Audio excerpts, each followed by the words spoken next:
Distance learning has evolved over the last 200 years, beginning with course delivery through parcel post, followed by radio and television, and eventually online for the past 3 decades. The earliest known reference to correspondence education began with Caleb Phillips in 1728, who advertised to offer lessons by mail. Beginning in 1837, British schoolteacher Sir Isaac Pitman developed a phonetic shorthand stenography and then a correspondence course to teach his method, which was the forerunner to modern distance education.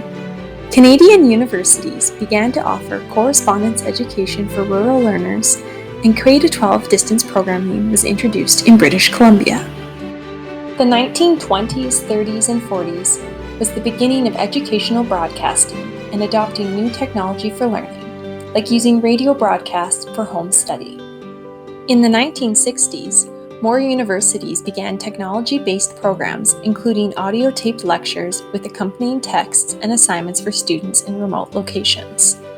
The Alberta government created Athabasca University in 1972 and focused solely on distance education by relying on print course materials and student-tutor interaction via telephone.